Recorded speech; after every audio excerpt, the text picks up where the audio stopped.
around our advisory program, but also want to talk a little bit. Oh, we have more friends coming.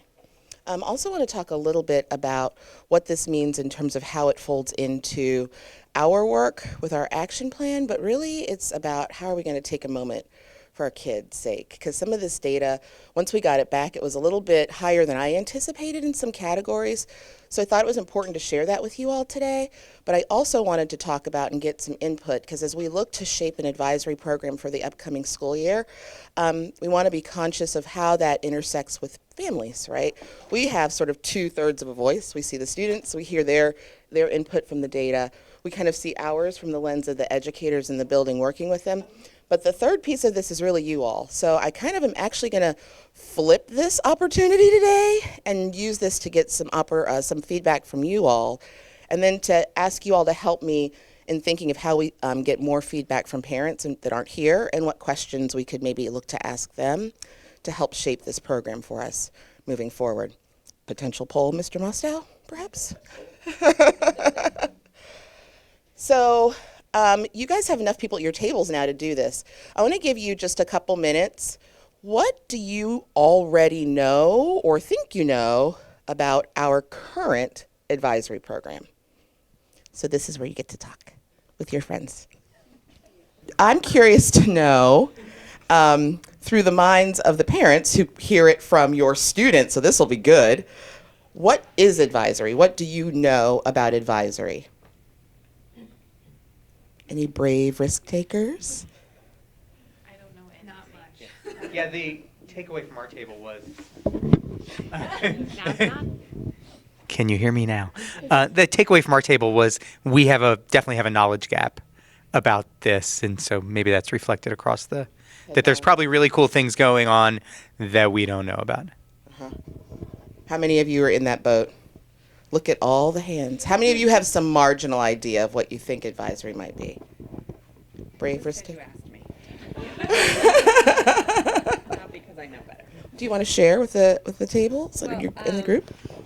Valerie asked, I think it was Valerie, I don't know, or your counseling team, whatever, asked to have some representation of parents and kids and counselors and social workers, and I met before winter break and listened to what they were doing. And as I was sitting there, I was like, my takeaway was, I don't know any of this stuff that you're doing. I mean, I think it's great stuff and people need to know about it. And I think some points came back, like, do we put it in the Herald? Do they do this? Like, there's just really good things that the counselors are doing with the students and individually with every single kid. And it's like, yeah, we need to know more of that stuff. So it was eye-opening for me, but still, I know you guys are doing a lot more than that. So it's good stuff. Hi, Mr. Carey.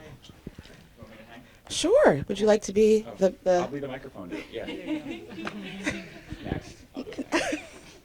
So my son has mentioned it, and I think he's told me about, my understanding is maybe the kids get pulled out or they get together in small groups and look at a topic. He's talked about it, and I said, oh, did you do that in Flex? And he said, no, we did that in advisory.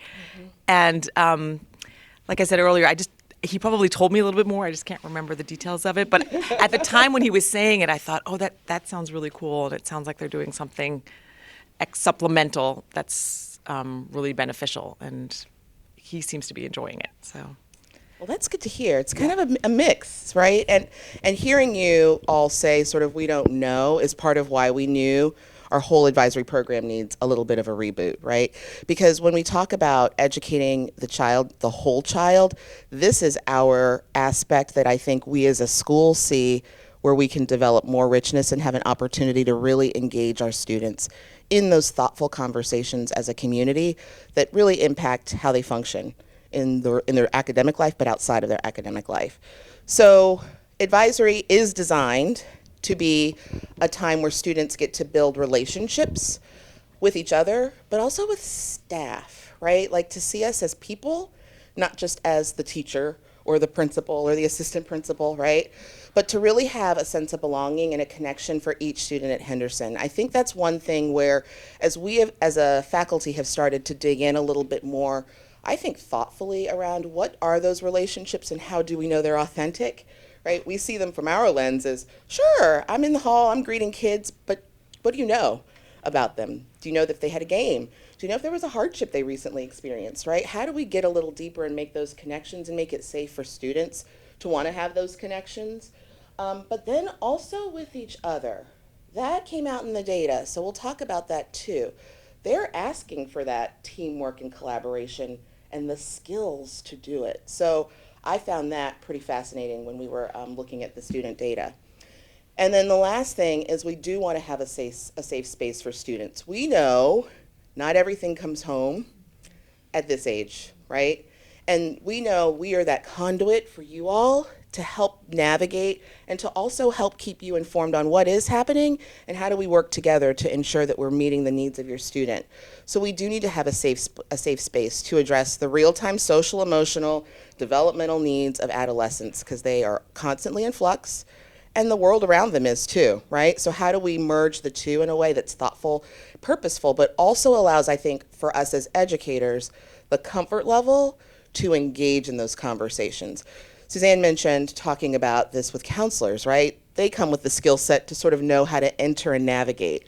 But when you think about maybe extending this to our teachers through our advisory program, which is really what it is designed to do, is to reach every student and is led by teachers, how do we help our teachers feel comfortable navigating some of those topics that might come up? Because in your teacher training programs, you don't really go too in detail on how to pivot, right, when a conversation might go a certain way. So those are the questions we've been asking ourselves as we think about, we have advisory, but I think we might need a little bit more to boost it up and to get our skill level up. And Mr. Carey, anytime you want to jump in, you have a mic. I mean, I heard advisory for the first time this year, so I'm still listening. You're in good company, just so you know. I was telling Valerie my first meeting when we discussed advisory, I was just like, I'm going to stand back because I don't know what that means. Bet you do now. Now I do. So what have we actually talked about in advisory, right? This year, advisory happens once a month, and right now it does happen during students' Husky Flex time. So that is part of what we were looking at in how do we make this maybe look a little different next year, right? Once a month for about 30 minutes is what each lesson runs. And it is done through the Husky Flex grouping that your student is currently in. So when you think about relationship, when you think about how they might feel in terms of the peers they're with, in terms of the staff they're with, right? That plays a factor. The frequency, once a month, right? How deep can we really go for 30 minutes once a month? And then for our teachers who are in the mindset of, this is Husky Flex time, we're working on this, they have time to do this enrichment, they're meeting with groups. Oh, right, pause, shift gears, let's do advisory. Okay, shift back, we're back into Husky Flex, right? It just doesn't connect the way it thoughtfully should to really make advisory what I think our intended outcome is.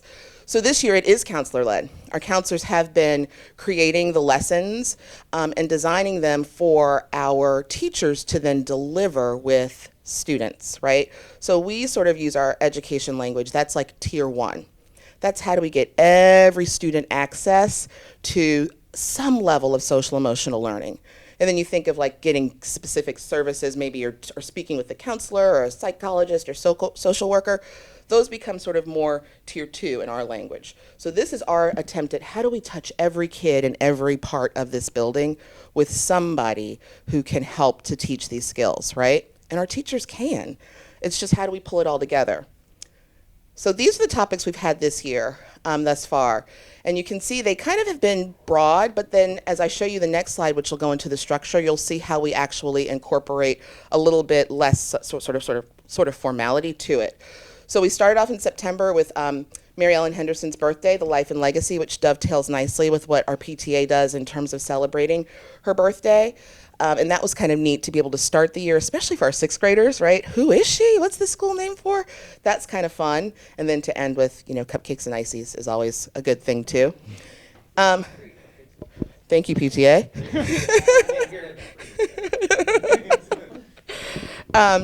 We spend the next month then sort of digging into its Unity Day because that is Bullying Prevention Month. So we do sort of spend some time with students talking about what that looks like and how students respond and can be really allies to students who might be experiencing or seeing bullying.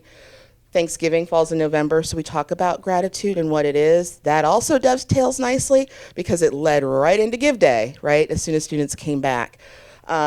And then winter break is where we started to see, oh boy, we're going to need to do some data digs, because we asked the questions around stress, we asked the questions around time management, we asked the questions around anxiety.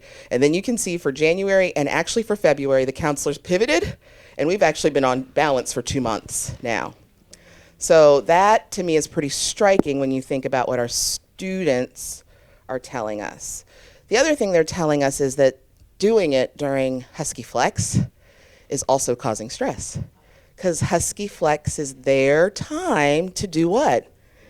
Homework, right? And to get their work done. So even though it's 1 day a month, even though it is designed to help fill a need, they still feel like we're pulling something away that is causing them more stress, right? So it's led our entire administrative team into, wow, our goal needs to look a little different than maybe we even thought structurally. So one thing we are looking at for next year is our bell schedule. We stay aligned with Mason, but is there a way we can build in an advisory block that's dedicated and protected?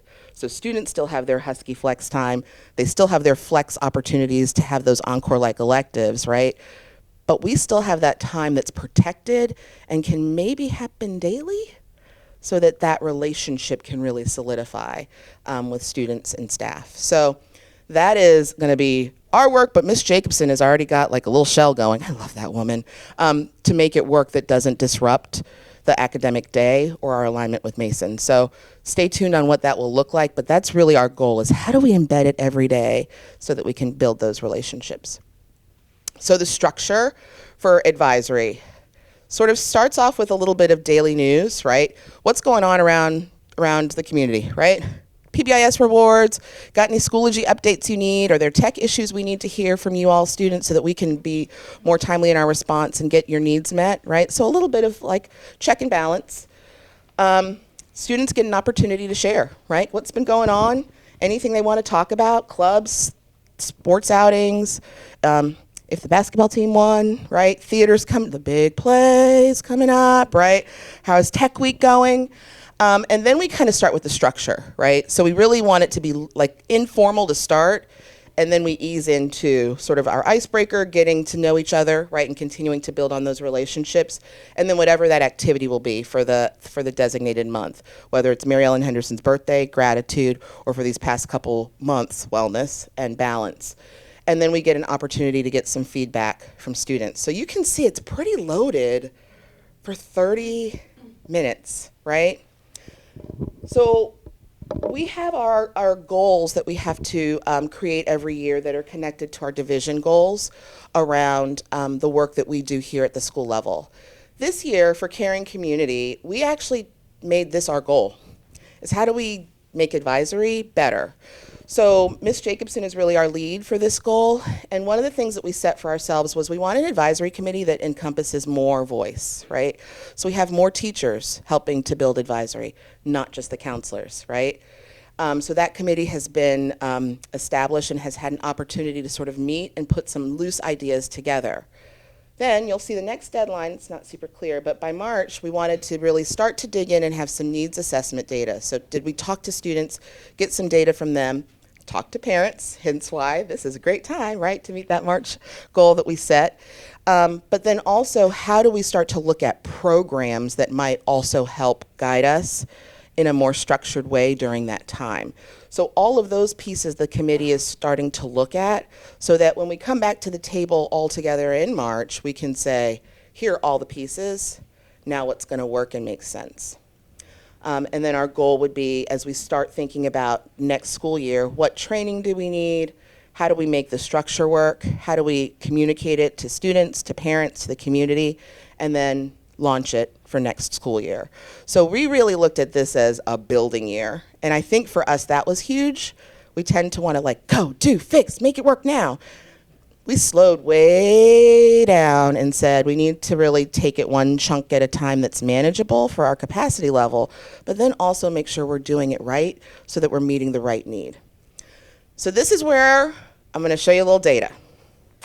And we did a Schoology survey to get this. So 661 students today, And we had over 400 responses at this point. So that's a pretty good response rate for any survey, but really for a middle school survey. So when we asked them a little bit of the purpose of advisory, right, they kind of get it, right? They see it and they're reflecting it a little bit as what they think it should be. And then you see all of the like one-offs, right, in that sort of shaded gray area. Those are all the middle school responses. Okay? Okay? Okay. Okay. So, right? Yeah. Well, there's like 131 of them. Yes, it's fun. But when you I think we should tell them exactly what they wrote. exactly what they wrote, yeah, we'll print that out Word for for you. word, okay. We can meet in my office to talk about them. No, kidding. But it does kind of give us a little bit of peace knowing, well, they see for the most part what it is, right? But look at what they want the topics to be. And look at the percentages.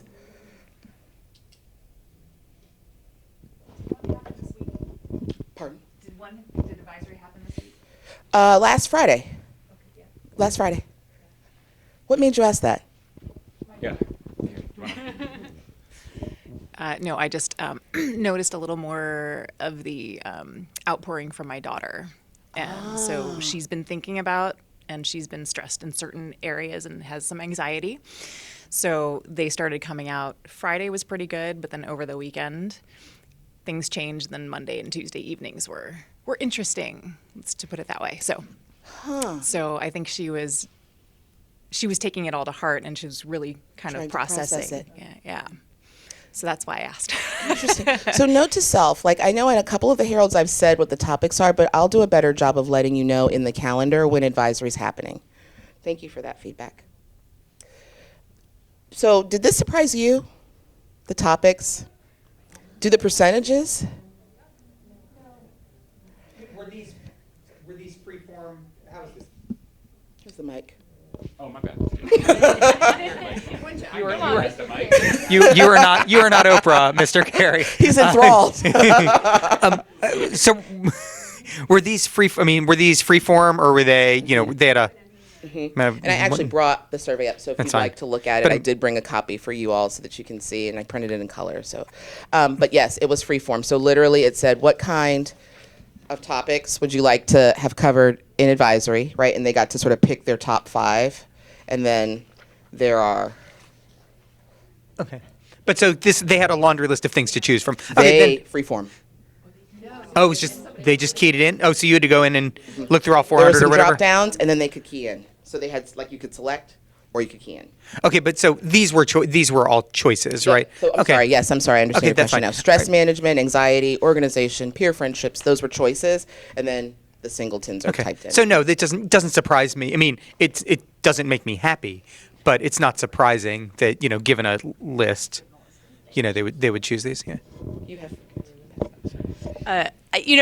It's not surprising to me at all. One of the things I think that's tough for MEH is that you have the kids coming from 5th grade here, and they don't always have those executive functioning skills. I think that's always a challenge from coming from TJ. And then now I have an 8th grader who is now stressed about, he knows he's not organized, he knows he's not managing his time, and he's got high school, starting in the fall. So I think that's a hard piece with MEH is the transition from TJ and then getting them ready for high school. And in my case, I find our boys with the time management and organization lack thereof, their lack of those skills, that's what causes the stress. So this doesn't surprise me at all. So I'm glad that you all are on top of this. Thank you. The codependency. Yeah. Right? Like one leads to the other. Suzanne, was your hand up too? I would say I'm surprised and not surprised. I'm not surprised that stress is high. I think for these kids taking high school classes, this counts on my thing. It's like ridiculous to me. I'm like, oh my gosh. And then I'm surprised that friend and peer relationship is not higher, because that's what I hear a lot of. So, and that was an option, right? It was. And it fell lower than all of these substantially, right? It was in the 20s. And when I think about communication, I would want to ask students a little bit more about what that is. Because I would imagine it probably touches on that too, right, in their thinking. Yep. Yeah, I was just curious about, Sorry. If you have any sense of unpacking stress management, like what that means, because the sources of stress are varied. It could come from peers, and I wonder what their sense of that, even that term is, and That's a kind of great unpacking question. that a little bit. I just didn't know if That's a you great guys have a sense question. of that. I'm going to write that down. I can speak to a little bit of that. I talk with sixth graders a lot, and usually in unstructured times, and they talk a lot about. I have 2 summatives this week. I have much more work now than I ever had, and so like they will share that. I will say to the peer piece, those are the hardest conversations to have with kids because they're not willing to share, right? Because like they don't want to offend friends or they don't. So I would think that peer stress and peer social issues kind of probably fall under stress management a little bit. Like it's just kind of all engrossed, right?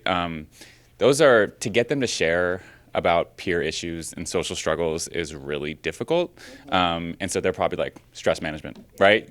But it all kind of, it all encompasses it all. And I would think that our counselors would probably say the same thing, like getting them to open up about friendships is not easy because they don't want to say names, they don't want to say what happened, you know.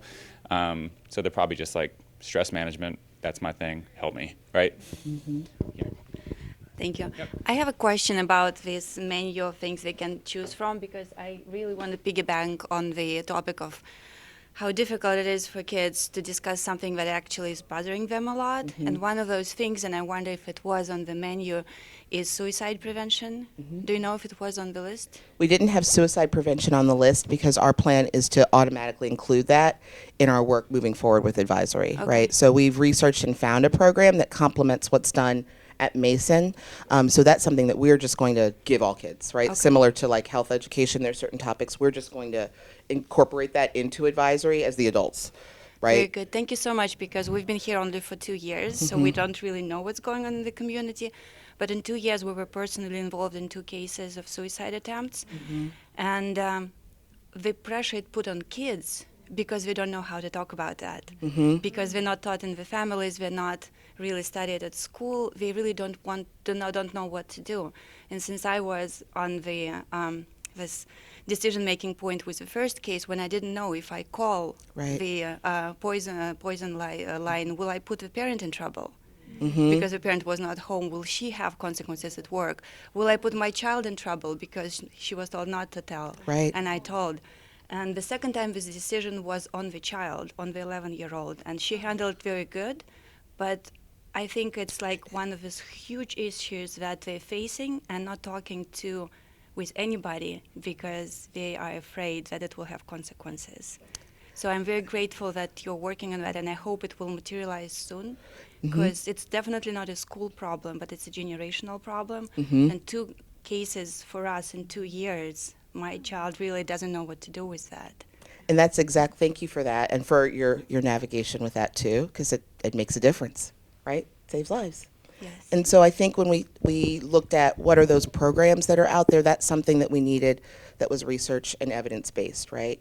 And we also know that as students go up to high school, they do embed this more thoughtfully with their Mustang block time with students. So we actually have purchased a program, and we are looking at how we can start to use parts of that program as soon as April, knowing we need to have a parent preview night so that you all can see that and have an opportunity to look at what is that curriculum, how does it touch students, and then give you an opportunity to have your student participate or not. So those are the things that we have started. So, but we see that would be embedded into advisory, and that does lead to a sort of a good point. It's student-led. It's teacher-led, right? We see some skills that we know we want to incorporate and be more explicit in teaching, right? The organizational skills and those executive functioning skills. But then there are other pieces that we probably don't know from you all that could also fit. So when we think about daily, 30 minutes, right, over the scope of 180 days, we could actually really make a robust opportunity here to tackle all of those things that feel like we need to, but we don't have a place to. Right? And just to add a resource for the parents, FCCPS offers mental health first aid, youth mental health first aid programs. I think there was just a recent one. There was one this past weekend, or was it end of February? I took it last year, and it's either a day-long program or split over 2 evenings, and it talks about a lot of youth mental health issues, but one of them is how to, spot youth in trouble, whether it's your own or a peer of your child, and how to help them, how to help your child help them. So it's really beneficial. So I do recommend that to anyone, kind of as a complement to the children or the students receiving that here. And it's free. So just. And you're registered. Have any of you done it already? I did it You did it last year. It was here too last year, right? I think they offered one. It was over 2 evenings. I think they offer a day long. It's for teachers and anyone in the community. So it was a combination. Some of the counselors here did it. Oh, I am in charge. I was like, Mr. Carey, what happened? Oh, what happened to my... Don't worry, everything's fine. Everything's just fine. Let's not talk about this. It's not. But one of the things I do want to make sure I talk about, right, is as a school, we know we need to do our part to help set the narrative for students, right, around stress and anxiety. We can be a huge driver of that, or we can be a huge de-escalator of it, right, by our tone we set and our reaction and response. So one of those things is our commitment to finding a dedicated advisory block so that we can do this work. Another has been sort of, the shift coming in for me is like, why are we giving work when it's a break, right? So really stop, breathe, go away, come back, right? We all need it. But we know our students really desperately need it, right? I'm going to talk to you about mindful minutes more here in just a second, but looking at targeted curriculum and then thinking about the training to navigate the conversations. So this is where I'm now going to stop talking, and I'm going to maybe ask you all for a little bit of help, right? Because we talk about the one piece that we sort of see inside of school that maybe contribute to some of these intersections of anxiety or time management, right?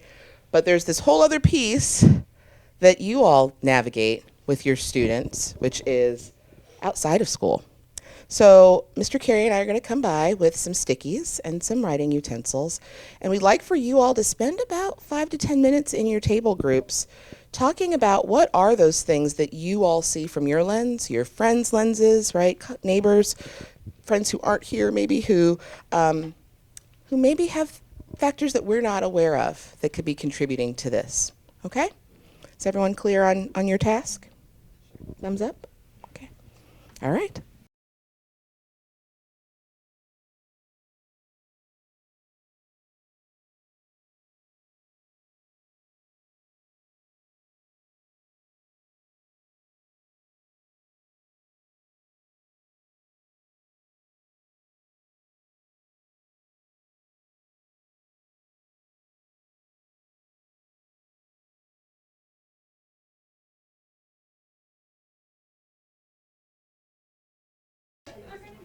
Mr.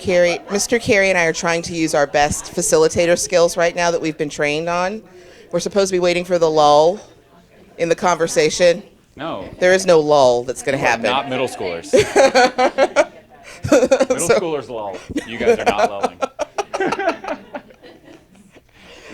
This is good conversation. It is. I know. It's always, I hate to stop it. But we want to capture a little bit of what you've been discussing and some things that you all have shared as table groups. And I asked Mr. Carey, would you prefer to facilitate or be the typer? I'll type. He'll type. Okay. Does somebody want to pass the mic? I can. Thank you. So we're curious to hear a little bit, and I get to sit down, of what you all came up with as table groups. So thank you for starting. Do you get to start? You have the mic. That's I was going to say. By default, you're first. Ha, ha,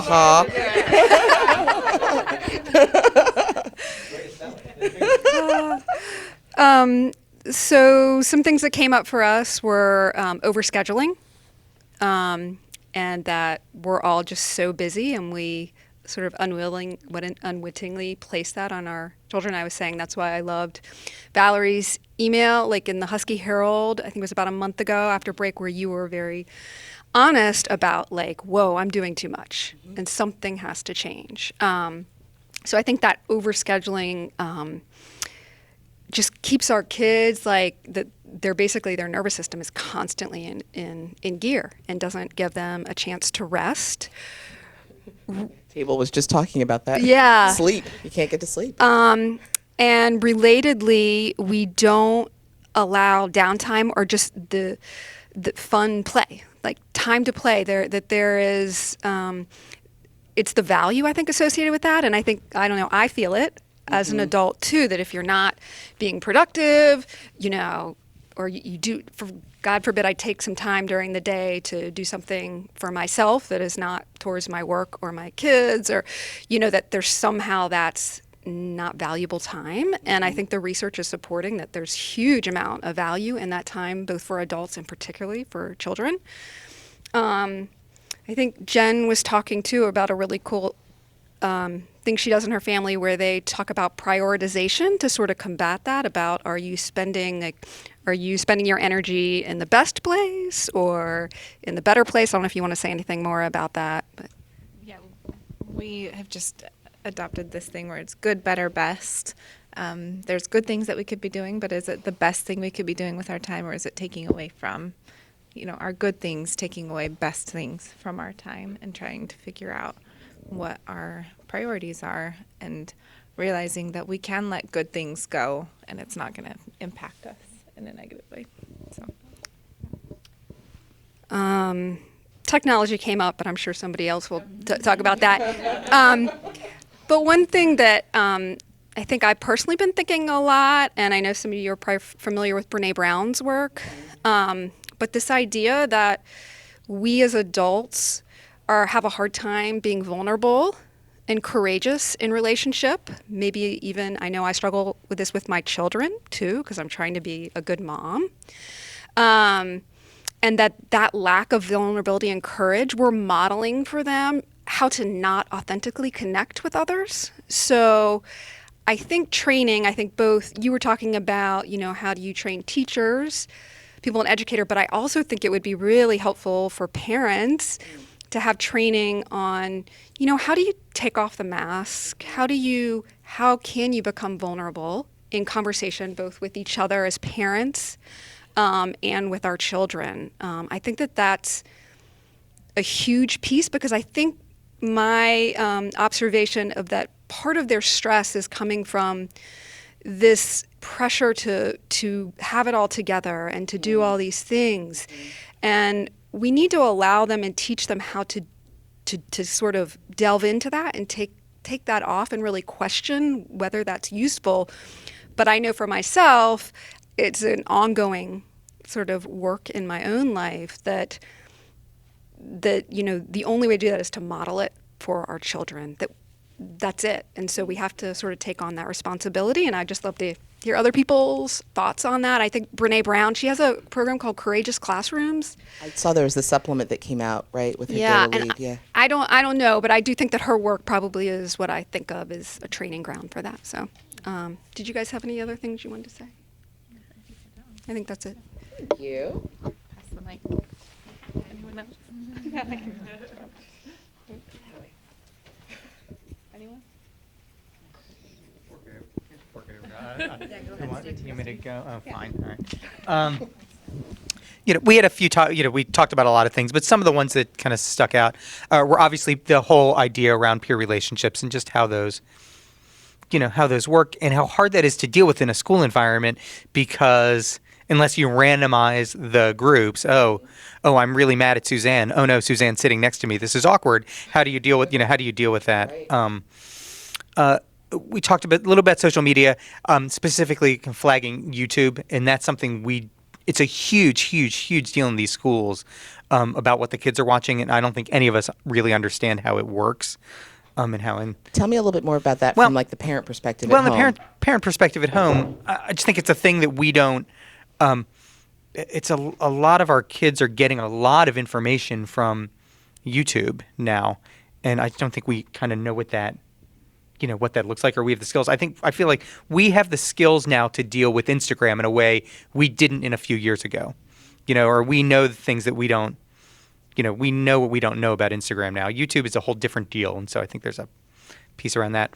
We talked about family issues, and there's just all this stuff going on, and now, like, our kids at the age where some of their friends are getting divorced, friends' parents. Hopefully, the friends aren't getting divorced. Friends' parents are getting divorced, and like, what does that look like? Or alcoholism and all sorts of just kind of garbage floating around, and the kids don't know, what to do with that. And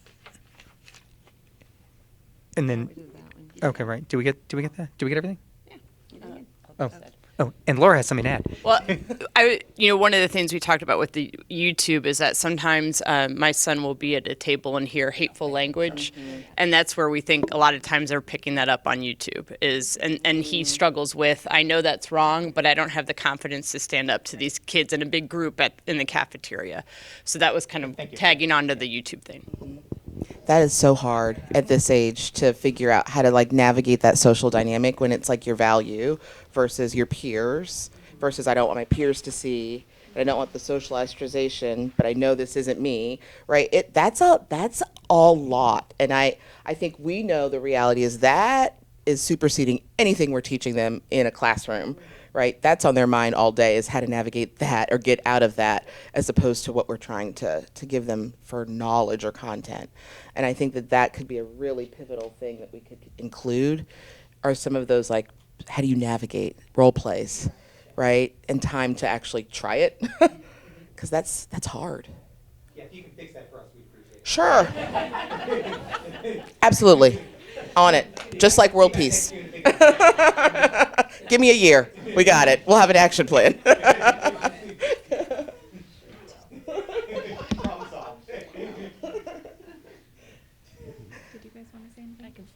Start with a couple things that we talked about. So I think one, in going back to sort of support, resources, or training for parents too, and I think even just this conversation was really helpful about how to start those conversations with your children or be present when they start them in ways, because a lot of times we're not hearing a lot. I think we all said that. We haven't even heard very much about advisory to begin with.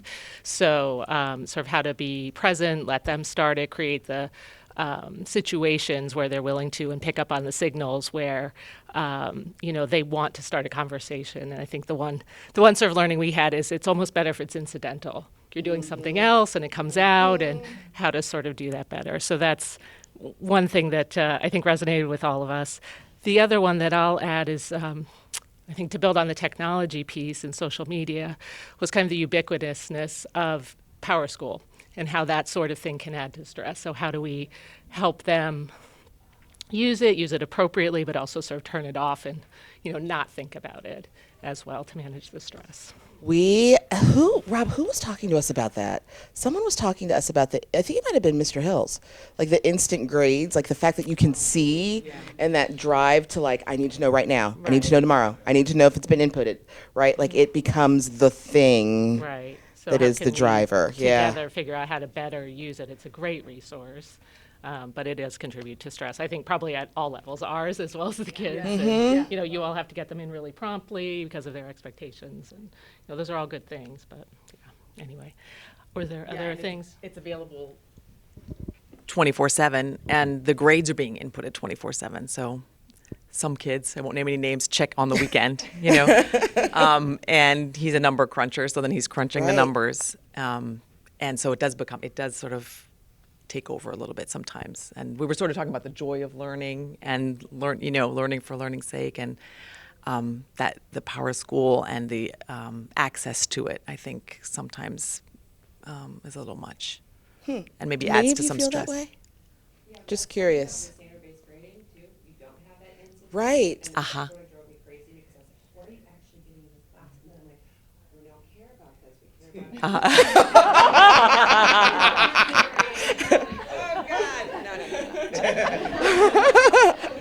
She doesn't want the mic. I would say that it would be helpful if we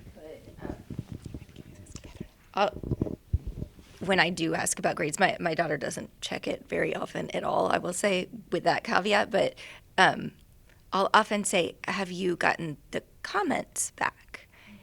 And if they get the grade before the comments, I think that's sometimes where there's a disconnect.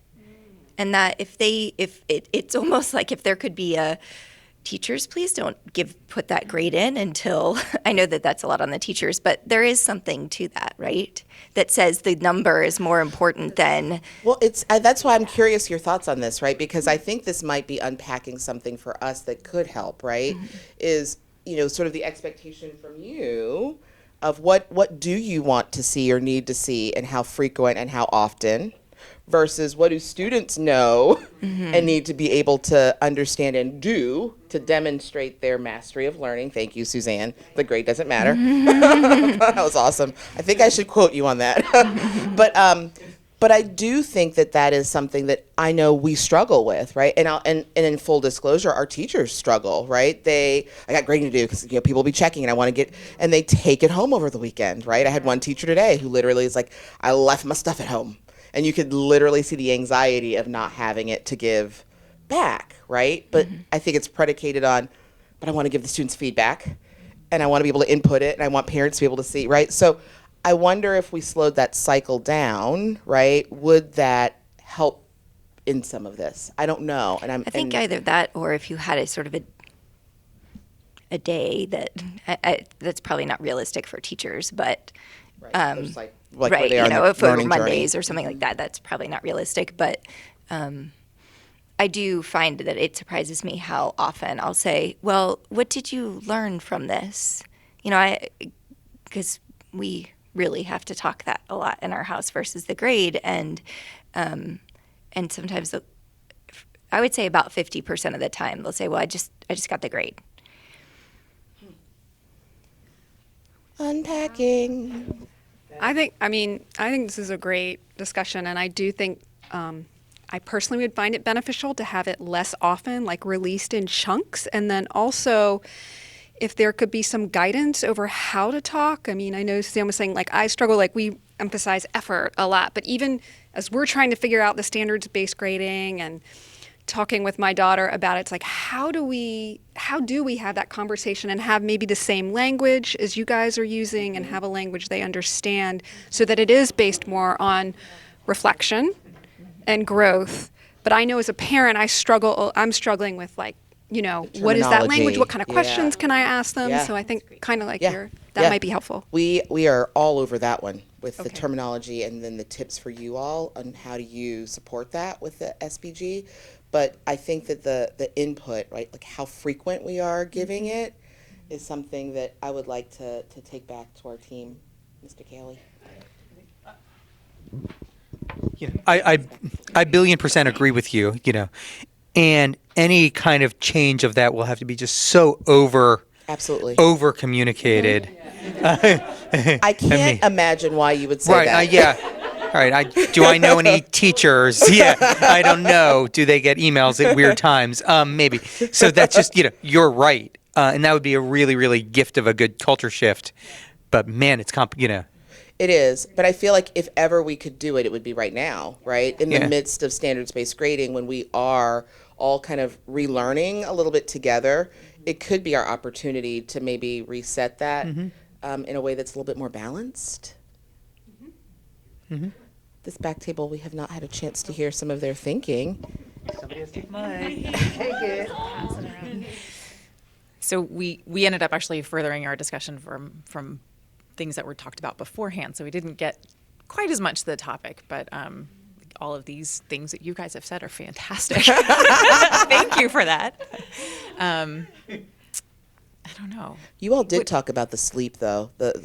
Getting to winding down. So the idea of our students being able to come home, and my daughter does not have a lot of things after school for a reason, because she can basically handle what she has right now, and that is not a lot, because of the stress that she feels and the things that she needs to be able to wind down and be ready for the next day. Right after school, she's got one club that she's with, and she's going to start something in the beginning of March, but that's it. So every other day after school, she kind of has her own time where she does what she needs. She gets to do homework, which is kind of the biggest thing on our mind. She's like, I just got to get this done. I got to get it done. And then she ends up going to sleep eventually, but before that is her primary wind down time. So we were talking about, like, how the students can get a chance to actually wind down when it's not all crashing down at once, which is usually at 9:30, 10 o'clock at night, and then it really messes with their sleep and the next day. And then the next night, same thing. And then, so it was a rough beginning of the week for us. It's getting better, but so I think that was the main topic that we ended up with was the student wind down time, and giving them what they need, but not forcing that on them either. So letting them make the choices. A lot of the students know what they need, but making sure that that's available to them by us letting that happen, parents letting that happen, because there's so much structure during the day, and then a lot of kids have more structure at the end of the day, and it's just all no me time. Yeah. So, They parents can't need it. sleep. Right. And we know they need sleep. We know they need sleep. We see when they don't sleep, right? Yeah. And they're on screens doing their homework until late. You know, for those of us who struggle with sleep as adults, I mean, the mantra is The screens doing the homework. screens need to go for at least an hour before you sleep because the blue light interferes. Yes, that is one complaint that my daughter has given. She's like, I just don't want to look at the screen anymore. I can't pull up Schoology. I can't do this because I'm on screens all day at school. I can't do anymore. So she loves having the paper homework to come home. Please. That's the biggest struggle in our house is how do you get a kid to focus on homework when you just gave them the internet? So I love paper homework. It makes it so much easier. We intentionally have had to work with her to do paper homework last so that there is that time away from the screen. But there's not that much paper homework, and it's really hard to some kids are better at that than others, and I do agree that it's a skill they're all going to have to learn. But I think it's a hard skill at this particular age. Yeah. We know what that means. Okay. So maybe a couple more questions? One thing I just thought of is, and this is a huge topic, but how to teach our kids to kind of form their networks of support, especially the boys. Yep. I recently forced my son to listen to a Peggy Orenstein podcast that was on NPR not too long ago, and the second half of it was about boys and porn, which is a whole other issue that I'm being like, I can't even. But the first half of it was about boys and feelings and communicating those feelings. Yep. And like the bits where she's talking about how basically boys don't talk, like he's like nodding along, like he was actually engaged and listening and nodding. And it's like they revert to parallel play. Like a friend will come over and they'll play Xbox together or they'll shoot hoops together. And if there's an activity, they do it, but they don't chit chat. Our table, we'd never met each other before, and we're talking about our kids and the problems and the issues and like this is what women do to be stereotypical. I think it's harder for men, and I think our kids, in so many ways, learn what they see, and it's hard. It's hard when your boys will talk to their parents, but have a hard time communicating with their friends about something that's bothering them. Yeah, I mean, it's such an interesting point, and it's timely because I just had this conversation with a boy a couple days ago. I said, "Who do you trust?" Right? Like, who is your person? And they said their stepfather, right? And I'm like, no, like I need to know, like when you walk into this building, who are you comfortable with, right? And they couldn't name a peer. They couldn't name, they talked about like how they go home and they share at home. And I mean, I see it all day. Like I want to tell these boys, he needs a friend, right? Like he needs somebody that he can trust, not someone that's gonna like go push him in the hallway and like, elbow, like, cause that's right now, that is friendship. It is. Right? And that is their friendship. But Yeah. to your point, a layer deep. And I watched two boys the other day walk up to each other and like dap and like hug, and I was like,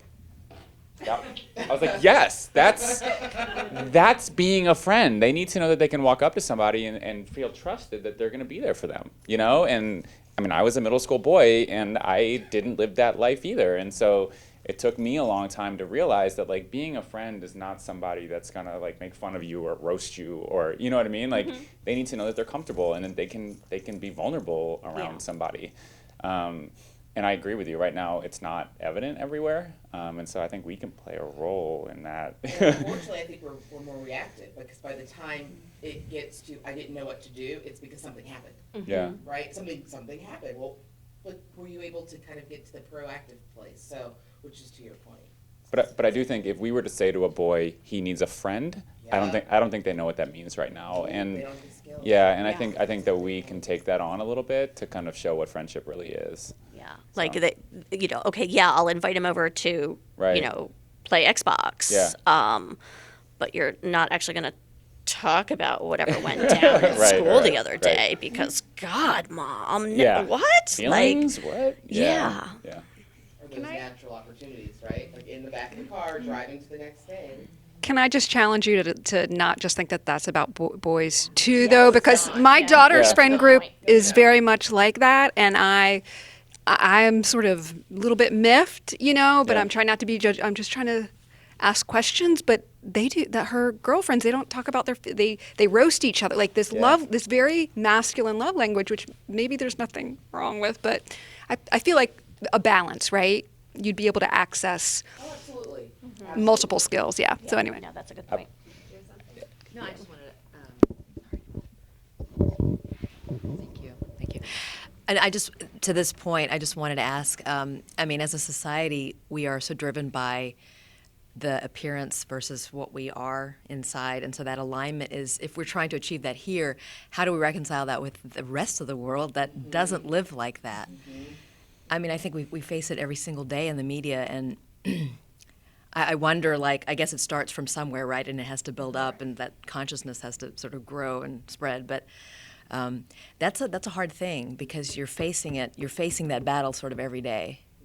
You know, my children, and my son also, he's in second grade, and he asked the same question, like, I don't want them to think of me like this. And I'm thinking, who are you? And that's what's important. But then he's like, but they're going to think of me, and we go in circles, and I don't have an answer. Thank you. I think it's the beginning of the skill building, right? And getting back to that ability to say, but I'm okay if I have to navigate this way. And I see it as even if we get a situation where there's a different response or a conversation that goes differently because now we've got skills to use to navigate it, that's our job, right? Is to give them the skills so that they can implement them. I think that's a hard life journey, right? But we have to start by giving them the beginning baseline of how do you make the friends and what does that mean to be vulnerable and how do you make that okay within yourself. So those are the places where the students told us smaller groups will help, right? Not having advisory be 25, 20, 25 kids. They actually said the ideal number for them was 10 to 15, right? And so for our team, it's, wow, imagine if we use more than just classroom teachers, right? There's specialists, there's Ms. Fogel, right? There's all these people that could actually engage in an advisory to make that possible, right? And in a smaller space, they do tend to, and I think we could have some, like strategic groupings as well to make it a way that allows that to happen safely. That's the hard part in our age.